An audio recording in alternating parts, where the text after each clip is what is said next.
Hey, you murderphoniacs. Here we are. Ooh. Episode 2, back in the studio. Yeah. I like it. Bill Bonin. Yeah. And to the left of me here, you guys, my dad, co-host. I love you, Dad. I love you too. It's great working with you. I swear, this guy's getting younger. We're all going up. He's going down. I wish. And you're not going down like Bill Bonin. Oh, God, please. Please. Hey, I'm glad to be here. As Keith Richards would say, I'm glad to be anywhere. And that's about right for Keith Richards. Yeah, right? Mm-hmm. He's still alive. I don't know how he does it. Yeah. But it is great to be here, bud. Thank you. Yes. I'm your host, Tony Ciaglia, the serial killer whisperer. And everybody, you're looking at something really special here. There's a good little story behind this.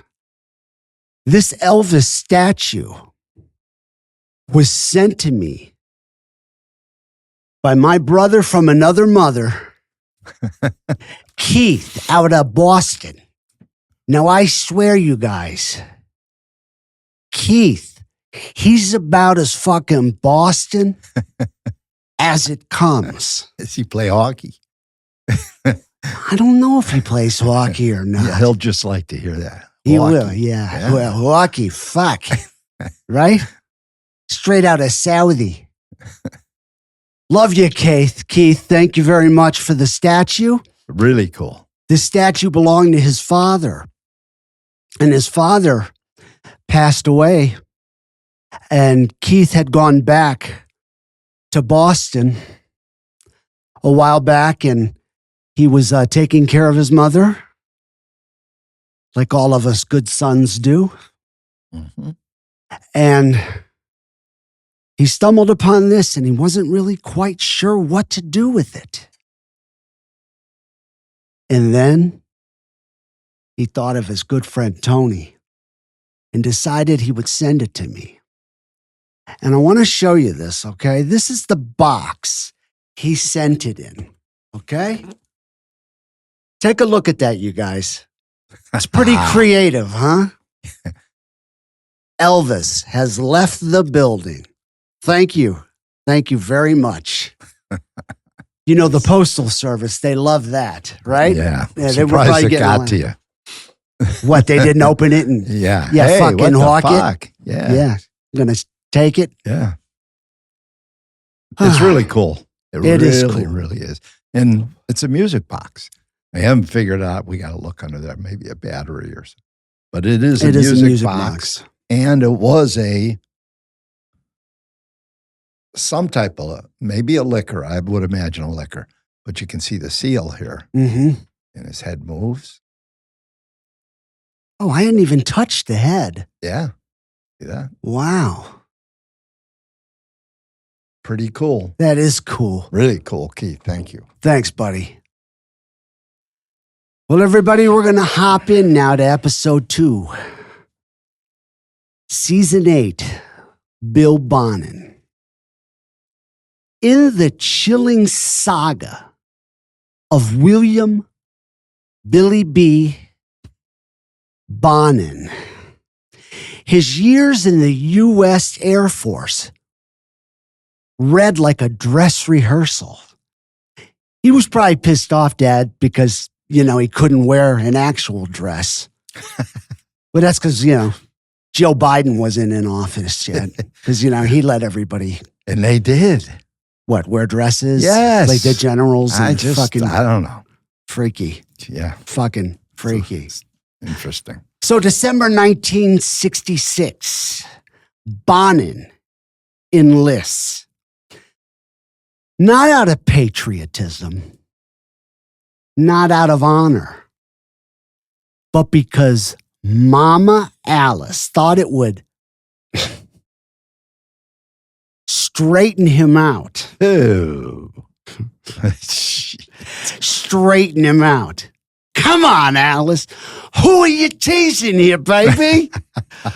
We're dealing with a stone-cold, dick-sucking, ass-clapping sissy boy. The military isn't going to straighten him out. You know, they tell you that the military is where it all started. That the violence, the cruelty, the hunger, the hurt was something the war put inside him. Come on, guys.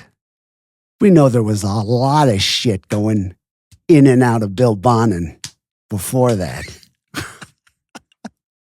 Shit. He's easy to tease, isn't he? Yeah, he is. Fucking piece of shit. Yeah.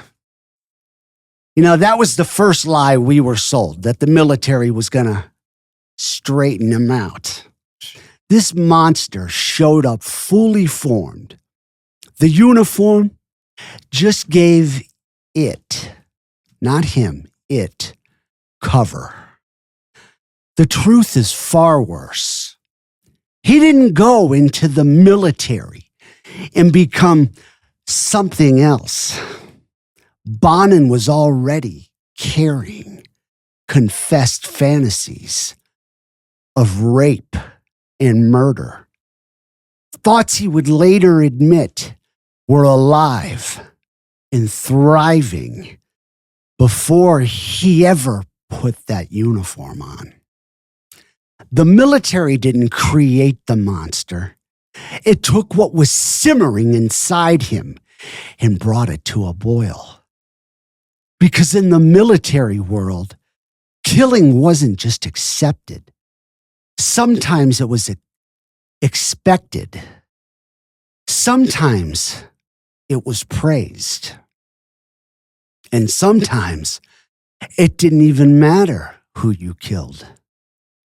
Indiscriminate, detached, dehumanized.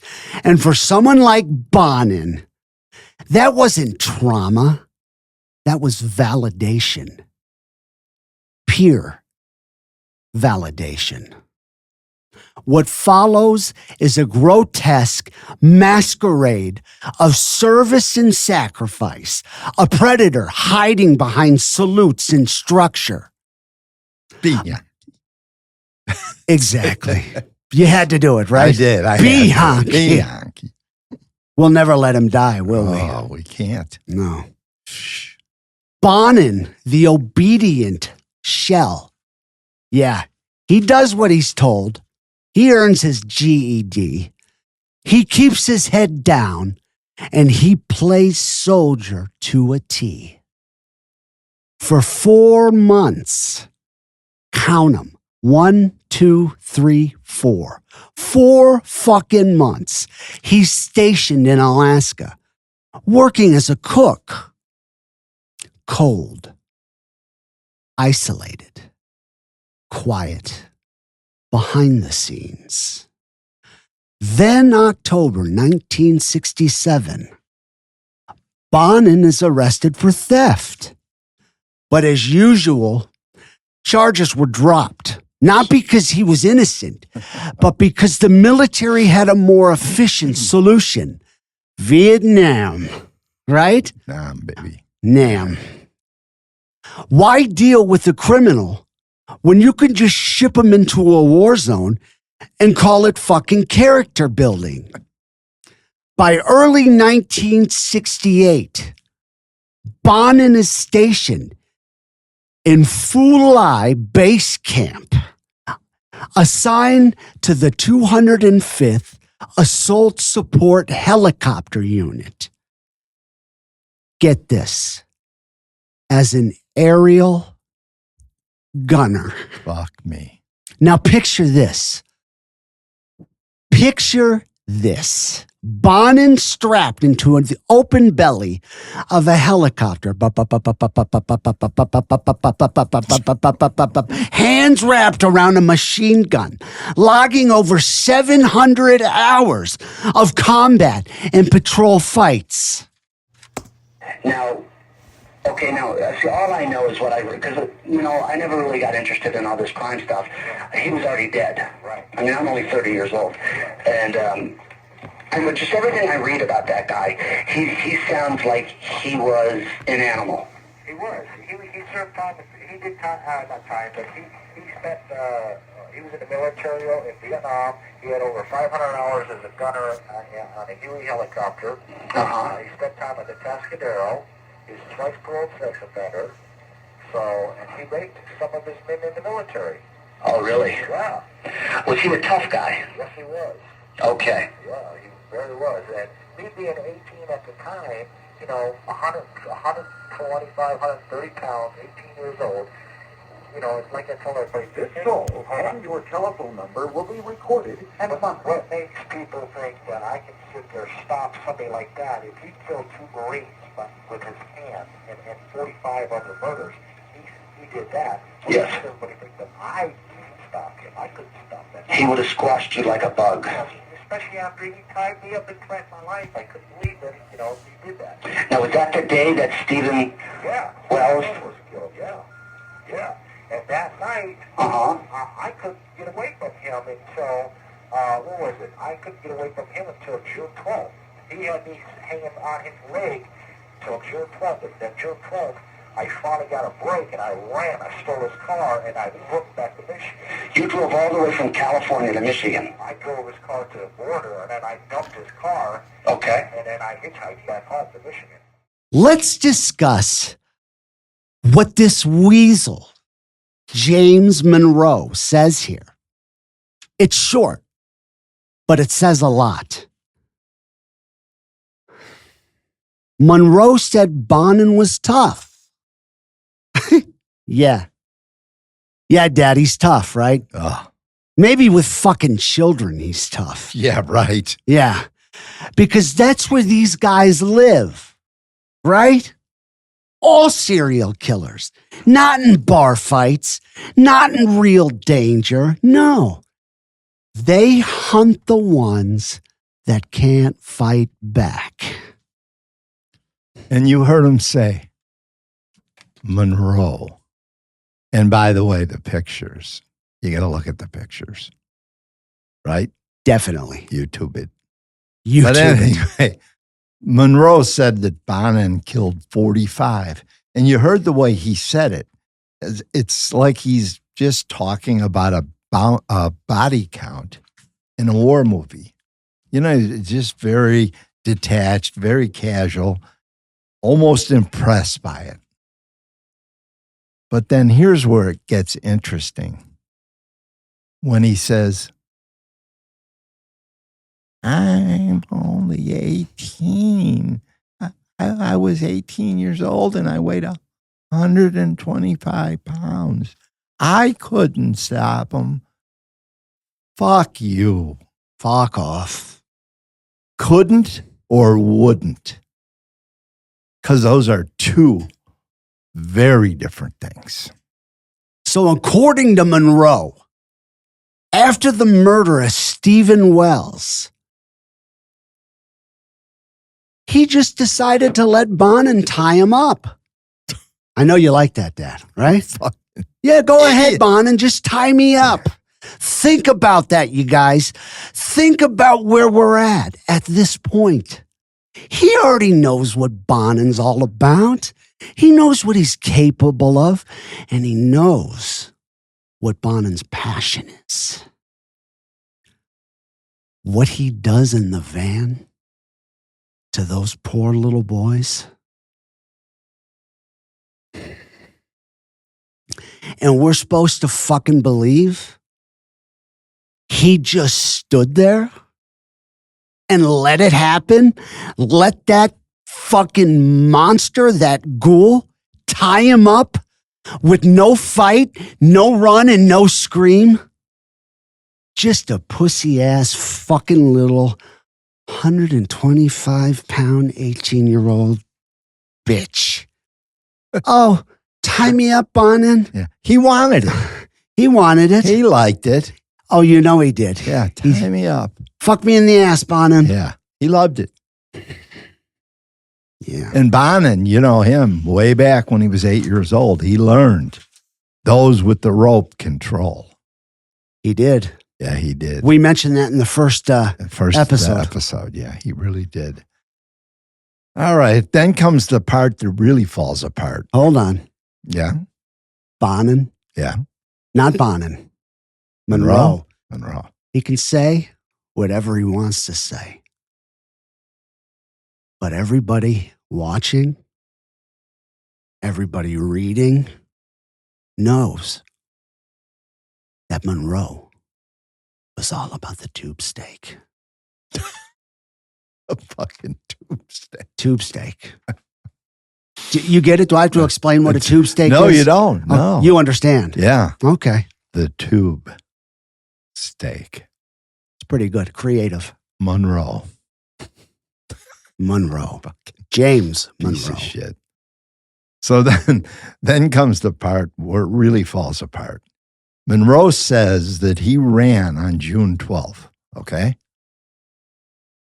He didn't go to the police. He didn't report anything. No, he says he stole Bonin's car, drove it to the California border, ditched it, and then hitchhiked to Michigan, right? That's what he said. Mm-hmm. Why?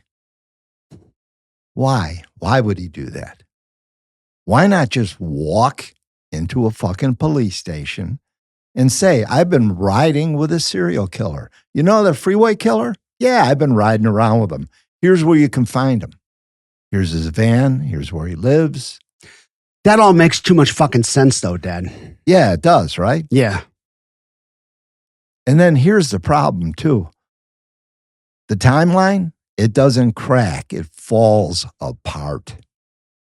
Stephen Wells was murdered on June 2nd, guys.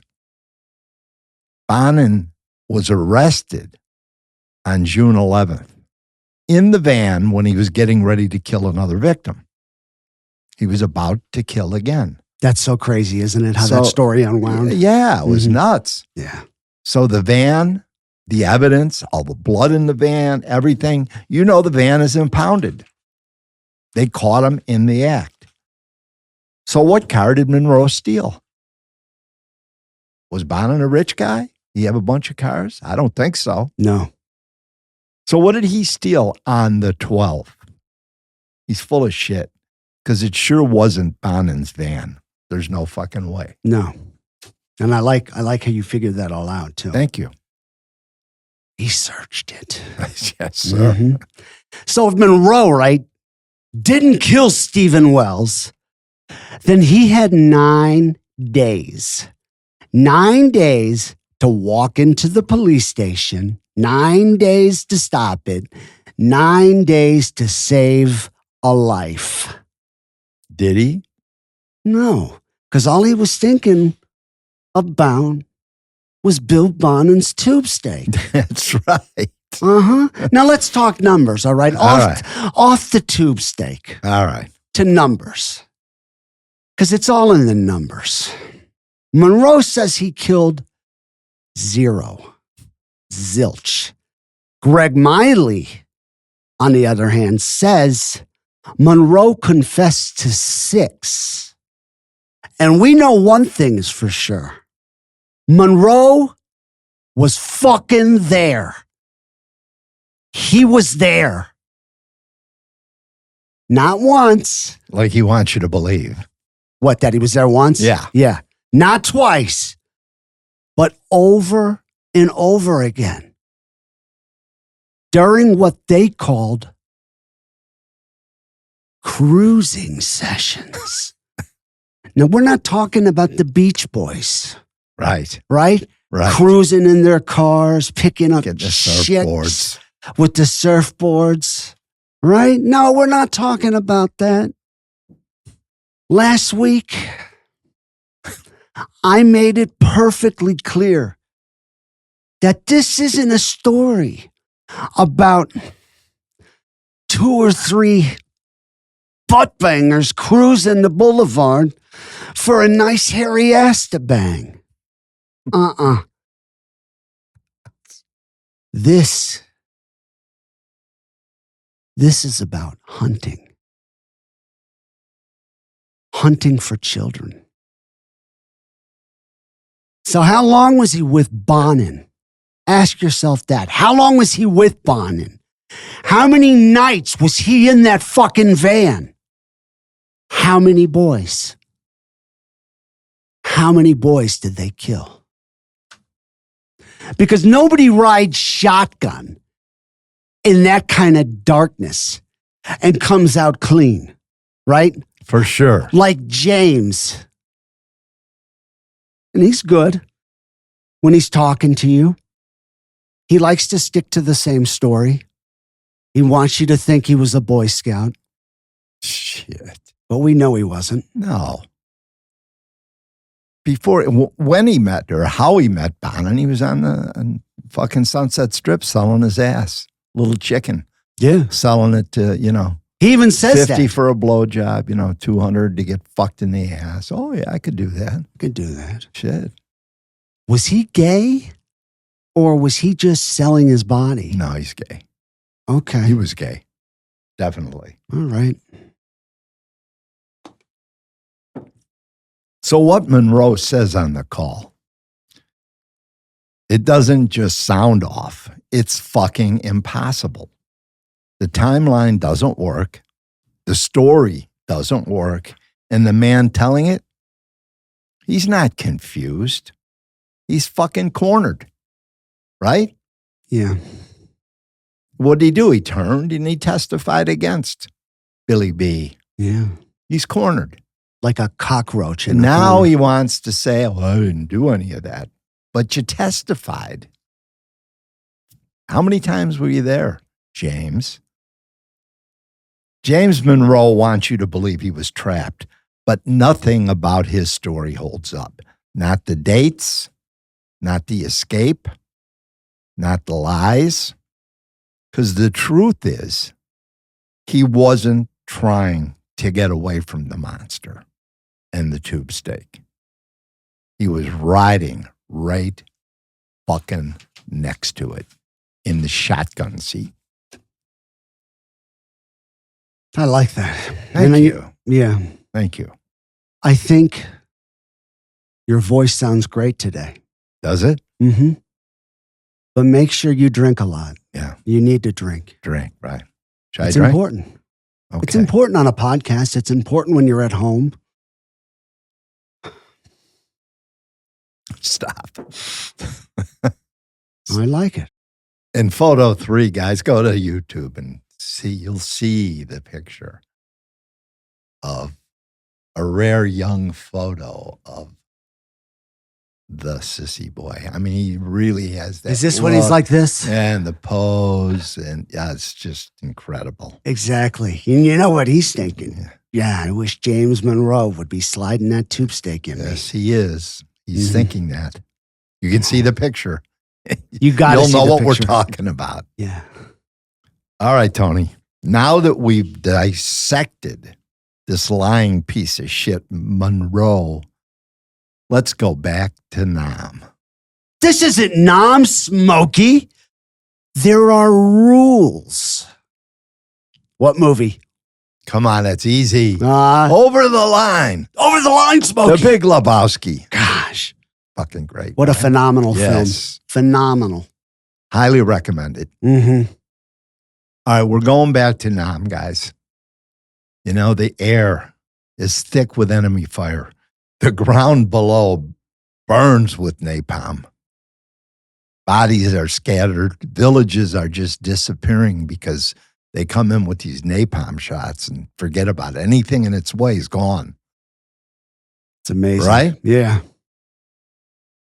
And the rod inside Bonin, it doesn't recoil, doesn't break. It learns. Think about that. It learns. War didn't traumatize William Bonin. War trained him. Up there in the sky, Bonin wasn't being cured of his urges. He was perfecting them. Bonin flew into hell over and over again.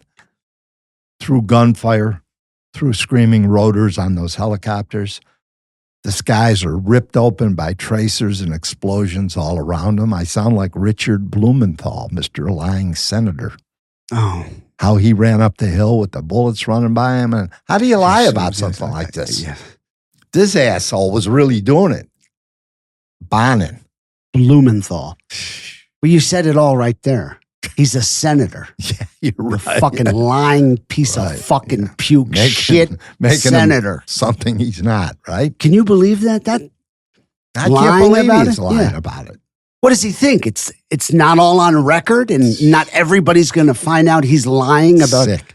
being in a fucking battle where Sick. thousands of men gave their fucking lives. Sorry. I hate that fucking guy. I'm sorry I brought it up. I didn't mean to get you going, but it just reminded me of it. And once, just once, at least on paper, he did something that the military could understand. Are you ready for this? Under intense enemy assault, Bonin dragged a wounded fellow airman out of the kill zone, risking his own life while bullets chewed the air around him. And for that act, the Air Force pinned a medal for gallantry on his chest. And they added a good conduct medal for good measure. You know, he dragged him out, not to save him. He probably wanted to fuck him. Well, he probably did. No, I know. But anyway, he was a hero, brothers in arm, poster boy for survival. That was him at the time. And it really turns out, you'll like this, Tony. Mm-hmm. You can save a life in the daytime, but you can still be a monster in the dark. Yeah. And he was. Bonin served nearly 3 years projecting the image of a capable, battle-tested soldier. From the outside, he looked steady, reliable, proven. But beneath the pressed uniform and polished ribbons, something was festering. Quiet, patient, and unspeakably rotten. Now, aerial gunner, that was one of the most dangerous jobs in Vietnam. Flying at a low altitude, constant exposure. You could see him sitting, you're actually hanging out the door of the helicopter. And it's got a short life expectancy. Most men feared it. Bonin fucking loved it. He loved the slaughter, the merciless killing, the godlike power of deciding who lived and who didn't. He loved it. And could you just see him up there? Mm-hmm. He's got a 50 caliber machine gun, and he's watching all these little North Vietnamese running around down there. It was up to him to pick out who he was going to slaughter. He was God for that moment, wasn't he? Yeah. He was also God when he was raping and choking out kids in the back of his van. You know? And the life expectancy, it really was. It was one of I think the only one that's not as bad as this, worse than this, is riding the boats down the rivers in Vietnam. They said that, the life expectancy was pretty much zero if you were on one of those boats. The second one is what Mr. Bonin was doing, aerial gunner on a helicopter. And if he died, he didn't fucking care. Just think, though. I just want you to know what we're dealing with here. He didn't care. One helicopter, one missile, one dead Bonin. It all would have been fucking over before it even got started. And how do you choose a soldier to go on one of those boats that you're talking about, a gunning boat, How do you choose? Yeah. They volunteer. Soldiers do? Yeah, I had a friend that did that. He made it back. He wasn't the same, but he volunteered to go. I asked Roger that. I said, how did you end up on one of those? He said, I volunteered. So, okay. that was what you did. So he probably volunteered for this. He was in the battalion. Didn't mean he had to be the fucking gunner, right? Yeah. Listen, folks, it wasn't bravery from this guy. He is a sick fuck. That's the only way I can, I describe it. He's a sick fuck. Roger didn't come back like Bonin. No, but he wasn't the same Roger that I knew. Really? No, he was different. He was different. Sad to see. Yeah, very much. They used to wear, I'm not getting into it. Yeah, it was sad. Uh-huh. Then came 1968. The 1968 fucking comeback special. That's not on the script. I just saw it, right? And Elvis is like fucking on the desk here. Look at him. Yeah. The king. The king of rock and roll. There's something. He was nobody like him. Nobody like him, even to this day. No. And then you got like music today. No, there is none. No. Sorry, guys. I love it on Facebook. They're like, compare Elvis Presley to Swifty. And I got, trust me, you know me, I got fucking plenty to say. Yeah, there is no comparison. Fucking Swifty. Seriously? Yeah, Taylor Swift. Wow. Yeah. Okay. Now I could see if they want to like compare like Elvis Presley and Michael Jackson. Yeah. Yeah. Or Prince. Yeah. And Elvis Presley. Yeah. Yeah, great musicians, Yeah. And then you got Taylor Swift. I mean, she writes all of her own stuff and I give her that. all much. of that. Yeah. But Yeah. She's a devil worshiper. I could see her in the back of Bonin's van helping him out. Oh. Jeez. So let's get back to 1968. The Tet Offensive. A moment when the world watched chaos unfold and men disappeared inside it. Oh. Man, it was bad. It was bad. Yeah, You told me. You told me it was bad. Yeah. Because war erases lines, blurs right and wrong. And for someone like little Billy B, it doesn't create a monster. It just gave him permission. In the middle of that confusion, Bonin wasn't just following orders anymore, you guys. He was giving his own fucking orders. And according to what Bonin would later confess, two of his own men, two of his own soldiers, under his command, became something else entirely. No, they weren't brothers in arms anymore, not comrades in action. They became his captives. Picture it. Bonin was in charge. He had a weapon. He gave the fucking orders.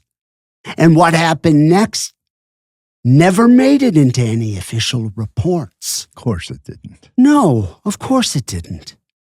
It's our government, right? Military. Bonin forced his own two men at gunpoint into submission, sexual domination, and he raped them both. Holy shit! I got to reread that last part because every time I read it, it just seems like one of those what the fuck moments. Yeah. Bonin forced his own two men at gunpoint into submission, sexual domination, and he raped both of them.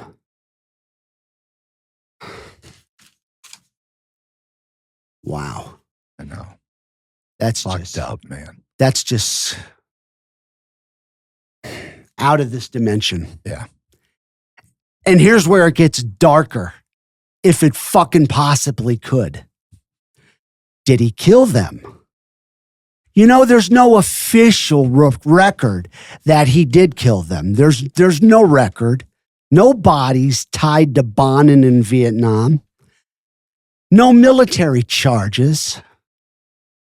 No investigation that ever surfaced. But ask yourself, 2 soldiers, guys, 2 fucking soldiers assaulted by a superior in a war zone. Why didn't they report it? Maybe Bonin was good at throwing down fucking cock. And it wasn't that bad. Maybe that's why they didn't report it. Because Bonin's throwing out cock at different government, different military levels to everybody, and they're just all loving it. Maybe that's why there was no fucking report made. Or maybe What? he killed them both. Why not? What do you think?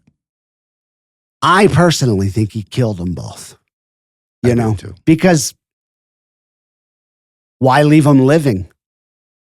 Isn't that their motto usually? And what did he love doing? Raping and killing. Yep. And were there rules in Nam? No, Smokey. No. I was going to say, when you said that, I was going to say, according to Smokey, there were fucking rules. You know what, though, guys? Back in 1968, you didn't accuse your commanding officer.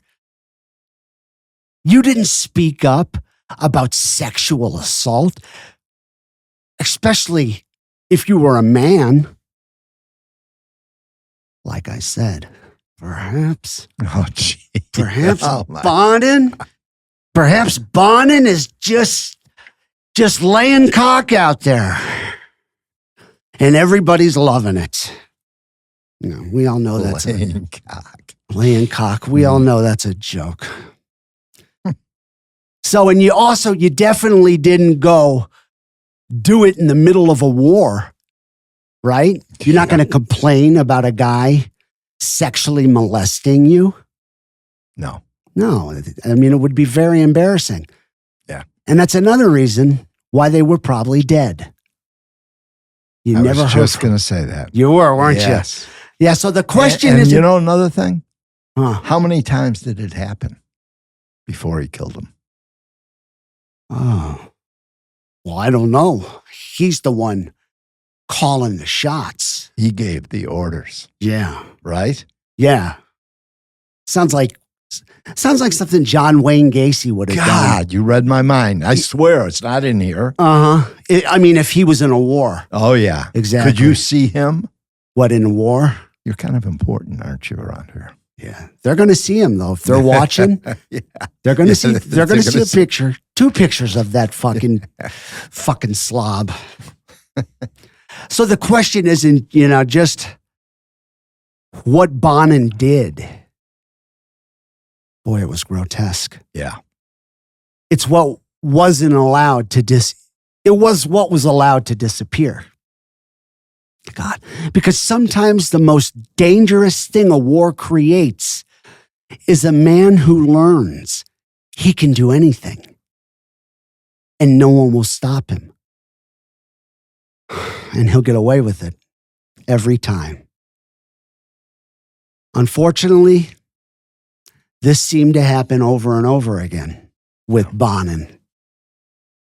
And years later, on the highways of California, those same patterns would resurface again and again, over and over. Different victims this time. Younger victims. Much younger victims. Same fucking script.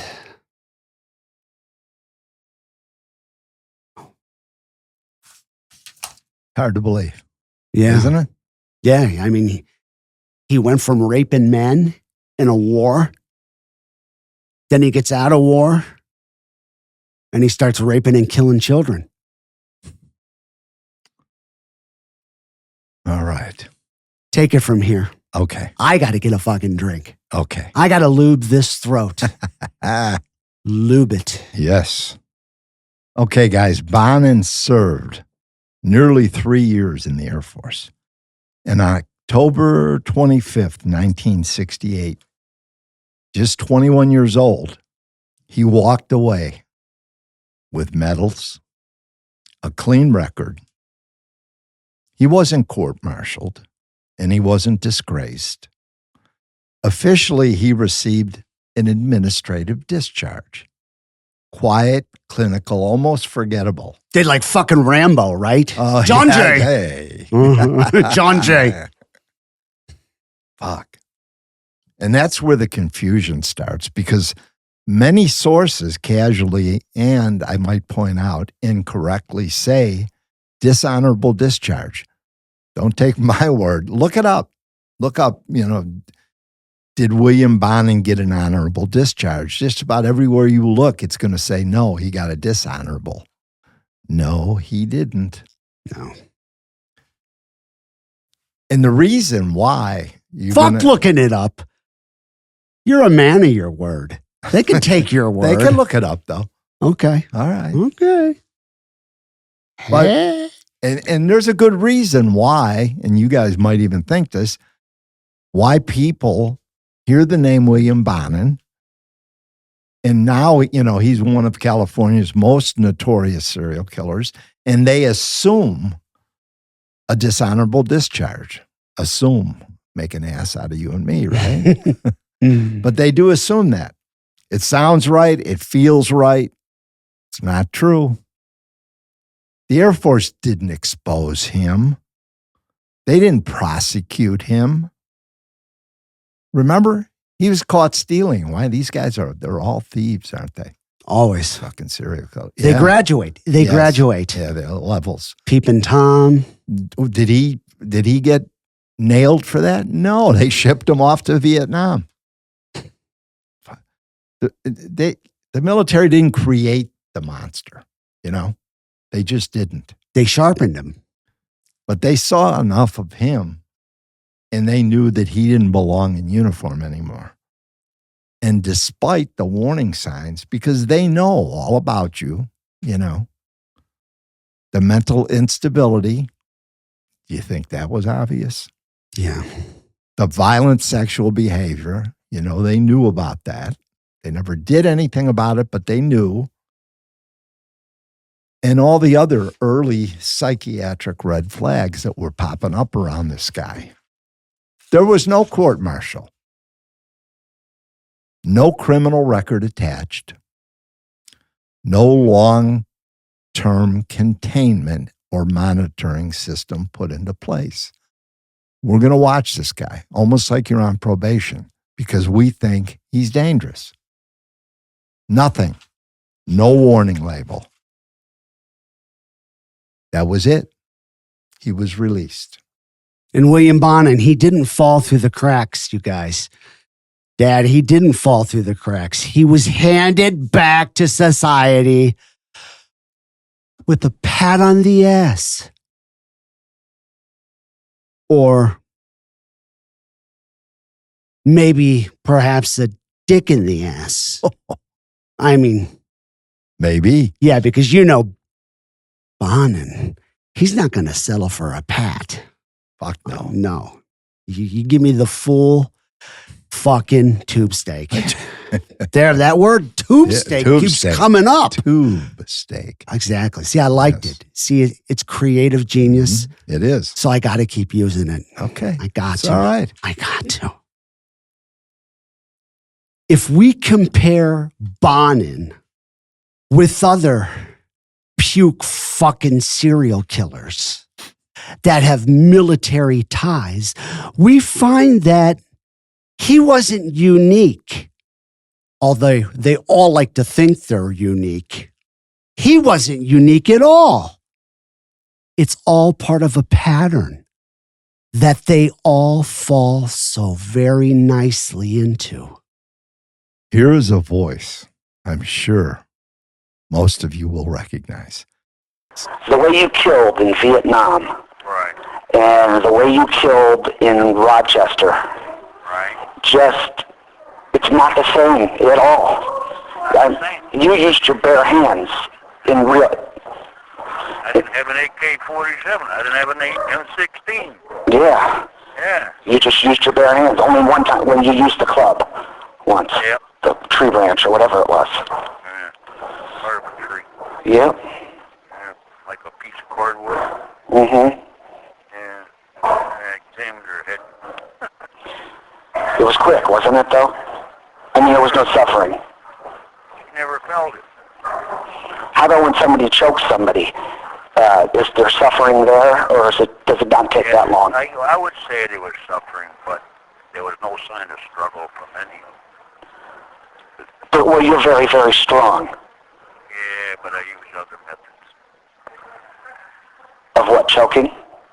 No, I ain't going to put it on the telephone. Okay, sorry. Similar to what I drew you in that silhouette. Okay. Yeah, it's called something else. I know what the word is. All right. How do you know? Yeah. So, now that you got me down memory lane, pissing in my pants. That was Arthur Shawcross. You just heard the Genesee River Killer. I know he would like us to salute him. Just because he was the great Art, the man who knew everything about everything. Yeah, he did, didn't he? The man that could do everything about everything. Now that Fuck. that one photo, if you're on YouTube, the one photo you see is him looking like a fucking madman. He looks like a madman. Yeah, it just was when he was going in Mhm. to the military and was going to wind up in Vietnam. And he did a lot of things in Vietnam. He admitted to doing a lot of things. And, they say, oh, that's all bullshit. I don't believe that. I don't either. They testified at his trial that he never saw action. No one that I know that went to Vietnam didn't see some action. Knowing Shawcross the way we found out what he was like, he saw plenty of action. And you got to look at the pictures, okay, on the YouTube channel, because you see this fucking picture of Shawcross. Was it right when he was going into the military? Yeah, right when he was going in. Oh, yeah. He looks like he did every fucking thing that he swore to us that he did. Yeah. He looked like a madman. Yeah, he did. Yeah. And a lot of shit went on in Vietnam. I think everybody out there knows that. Yeah. A lot of shit. So the things he talked about, that wasn't a big deal. Yeah. But can we talk about what he just talked about? Just a couple of points I would love like to make. I would love to. I don't want to interrupt you, but Do is it. Okay? Yeah. All right. When he says, oh, Tony, I'm not going to put that on the phone. Because it was just, Tony was talking to him about the way he killed in Vietnam, and the way he killed with his hands. And he said, no, I didn't only use my hands. And Tony said, no, what did you use? Oh, I can't talk about that on the telephone. You had 3 fucking life sentences with an additional 450 years, but you're not going to talk about it on the phone. Come on, Art. What the fuck? Think about that. What are they going to do? Add another 250 onto it? But that was him. That was him. That was him. Oh, yeah. And Mr. Important. Yeah, and then he showed how much he loved killing. I don't know if you guys caught this. Right at the end, he said, now that you got me down memory lane, and I'm pissing myself. He loved it. He loved what he did. Mm-hmm. He was a total madman. Yes, he was. Okay, I just wanted to, because it was so ridiculous what he said. And like I said earlier about them thinking they're unique, they all think they're unique, but they all fucking fall in the same rhythmic pattern. Yeah, for sure. They're they got different names. Yeah. You know, maybe they kill in different areas, different victims. But they're all the same. Tell him what it was he used. A garrote. Yes. Just like Bianchi. Right? He used a garrote. And, we never did get to his artwork. We'll have to do a show with, we're going to bring a lot of Miley stuff, or maybe we'll just do a separate show. And just show serial killer artwork or Arthur. But we got to show that picture. And they'll know how ridiculous that it was that he was saying that to you. Oh, do you know what I'm talking about now? Yes, we know. Yeah. Like, did you take care of that thing? Yeah, you know that thing, right? You take care of it for me? I took care of it.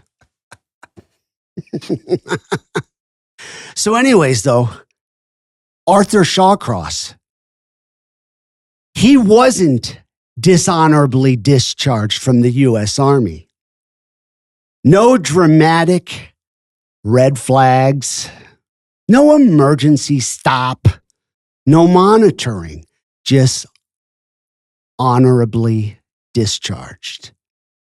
And almost immediately, when he got back into society, this motherfucker murdered 2 children.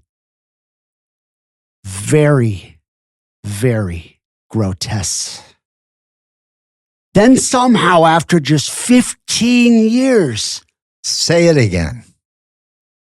Again, just after 15 fucking years, this motherfucker was released. That's just sick. Just sick. And after that, 11 more girls were slaughtered. Where? In the city he wound up in, Rochester, New York. Apparently the lesson didn't take the first time when they arrested him. Apparently not.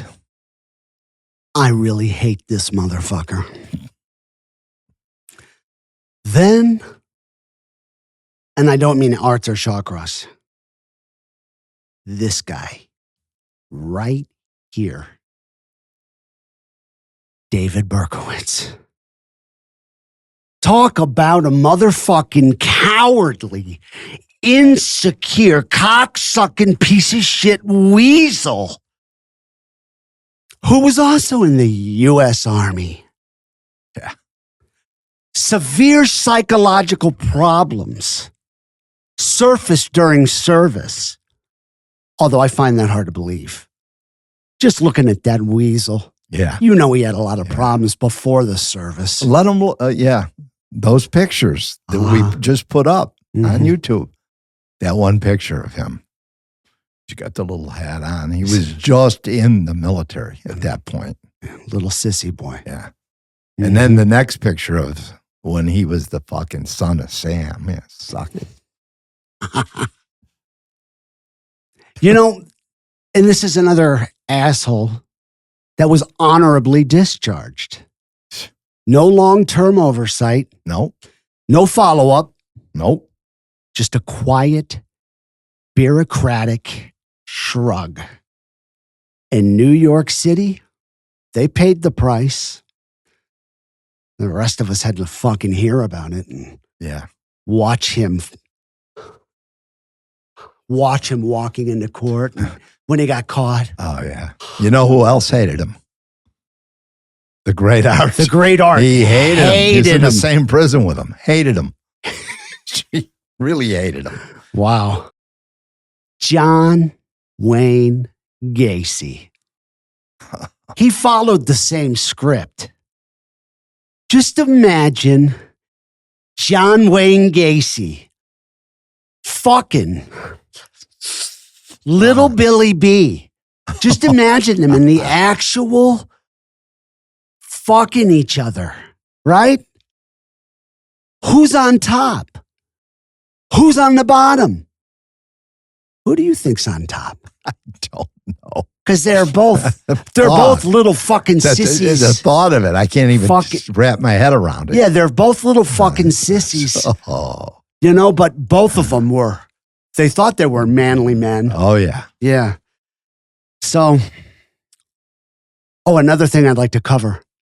Imagine John Wayne Gacy and Bill Bonin fucking each other, right? Imagine them talking dirty to each other. What are they going to talk about?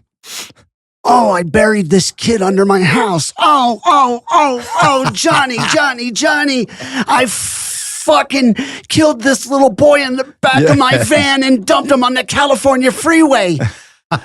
Right? Johnny. Where did that come from? It's fucking classic. A little off script. A little. That was classic, though. Thank you. Jeez. What would they say to each other? I don't know.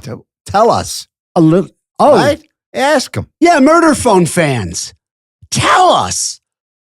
Go to our page. What would little John Gacy and Billy B. What would they say to each other? You tell us. Use your heads. Use your imagination. You're sick like us, or you wouldn't be watching. Oh, gosh. Joey's going to be pissed we stole Billy B from him. All credit to you, Joe. No, Joe's, he might gave us the Billy B, though, right? He might make us pay some royalties to him. I think so. Yeah. I don't know what those royalties. Mm. Yeah. Jeez.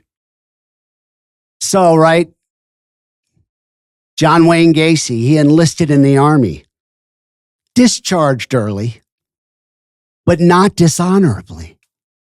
So I find that hard to believe, too. Yeah. Right? I do, too. What came next was repeated sexual violence and the creation of one of the worst serial killers in our history, not just American history, John Wayne Gacy. Maybe they'd be like arguing while they're having fucking anal sex with each other about who was the bigger, the more famous that could be serial killer. Oh. So the red flags again, the signs were ignored over and over and over again. All right. And then there's Randy Kraft. Randy, baby. Do I make you Randy? Randy Kraft. Now, he makes all of these fucking guys look like Boy Scouts. U.S. Air Force. Honorably discharged. Highly intelligent. Organized. Disciplined. Was Randy Kraft. On paper, he looked like a model citizen, though. Look at these pictures on YouTube. You got little Randy. Yeah. Little psychopath. And then you got the deranged computer tech killer, Randy. And then you have Air Force Randy. And then The old lizard. Well, then you have the crazy-eyed Randy. You got to look at these two pictures because those eyes, they tell it all, right? All. In the courtroom. All. And then you have the old Randy, the way he looks now. What's he look like? He looks like a lizard man. He does. You know, him and Schumer could get together and like have coffee. Yeah, they look a lot alike. Yeah, talk about being like reptiles. Sorry to interrupt, But when you said a model citizen, they have to look at those pictures. Yeah. I mean, I hate to use this word, but I got to use this word right now. Randy Kraft. He was one vicious faggot. Oh. Just evil to the core. Yes. That one person, that one kid who got away from Randy Kraft, he said his whole face changed. Visibly. Not just his eyes. Yeah. That's what my girlfriend says every time I fuck her. My face changes visibly. You love that? I do. You love it? Yes. Uh-huh. So he does. He looks like a model citizen on paper. But the warning signs were there. They were clear, undeniable. And instead of raising alarms, they were rewarded, reinforced, praised. No one stopped to ask what he was organizing or who. Because those same skills, precision, control, meticulous record keeping, didn't just define his life. They defined his crimes. And in the end, they earned him a name that still echoes in true crime history: the Scorecard Killer. The man who didn't just kill, but kept track.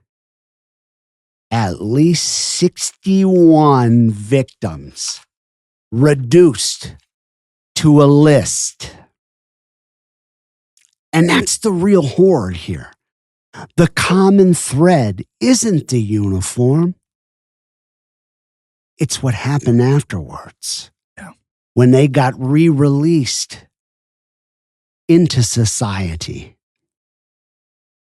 Every single one of these men showed warning signs.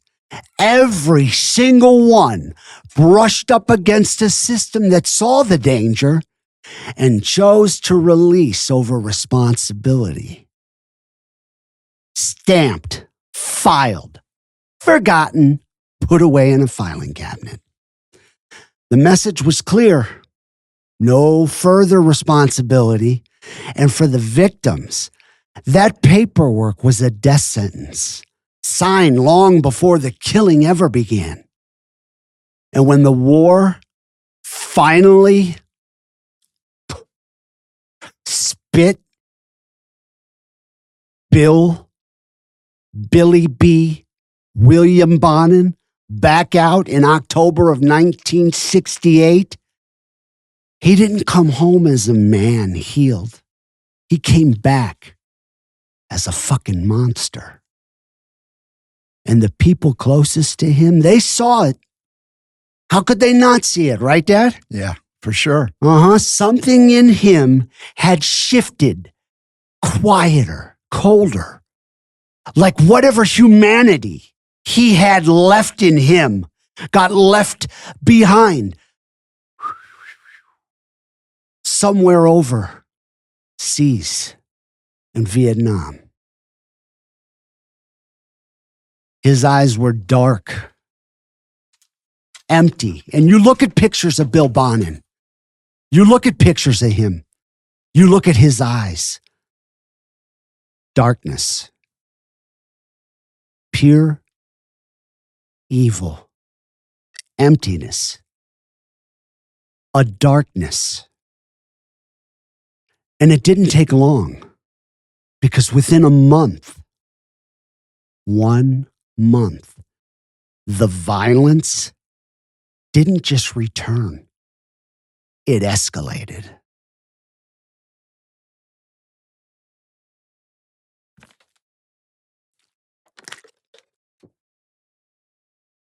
Well, that was a lot, you guys, to absorb. Think about John Wayne Gacy and Bill Bonin having sex together and talking dirty to each other. Think about that little fucking pussy sissy boy, James Monroe.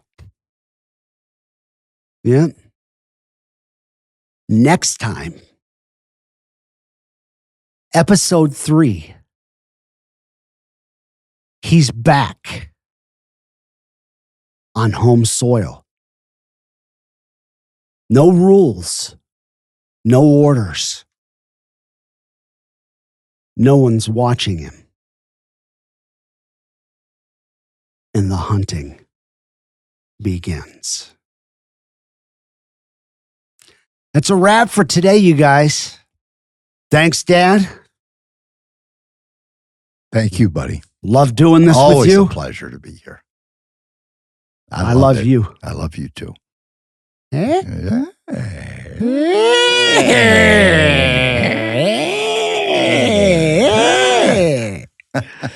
The crazy. The crazy. Yes. You take care, you guys. Stay safe. And remember, always walk in the calm after the storm. We're out of here.